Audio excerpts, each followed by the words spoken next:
le bordel que c'était de gérer les traces dans la neige. Ça, c'était vraiment infernal parce que...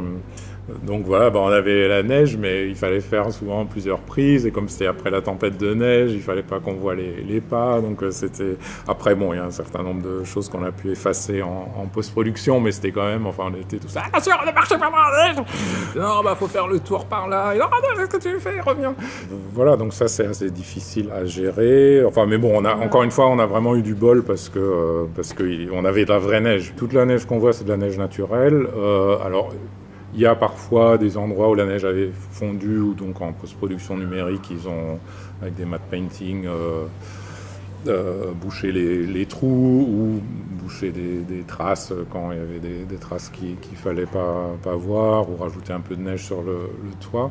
Après, ce qui n'est pas naturel, c'est tous les plans de tempête. Alors, on avait des grands ventilateurs pour faire du vent, pour avoir le mouvement du vent dans les cheveux, parce que ça, évidemment, on ne peut pas le refaire.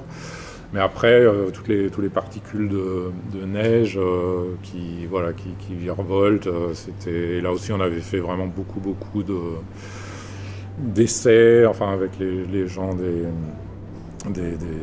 effets visuels pour que ça soit bien, regarder des films où ça avait été déjà fait. Et je trouve que, enfin, vraiment, ils ont bien bossé, quoi. J'ai l'air quand même assez attentif, donc j'ai le casque sur les oreilles, parce que le casque aide à mieux rentrer dans la scène et à mieux entendre les dialogues. Ce qui me frappe aussi, c'est que, parce que maintenant souvent les réalisateurs, ils sont derrière le combo, en fait. Et le combo, c'est bien et c'est pas bien. Enfin, c'est bien parce que voilà, du coup on voit le cadre, etc. Mais si on passe son temps derrière le combo, on est loin des comédiens, et les comédiens se sentent un peu délaissés, quoi. Et surtout si après il y a le chef-op qui vient et qui commence à discuter avec le réalisateur derrière le combo. Les comédiens, c'est quand même la matière première la plus importante.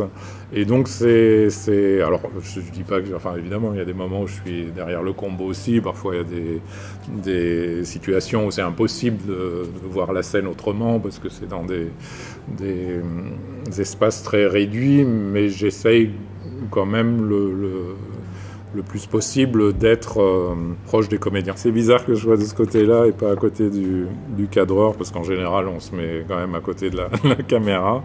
Donc je pense que c'est une répétition. Mais c'est peut-être aussi pour l'histoire de traces que du coup, je me suis placé là. Donc voilà.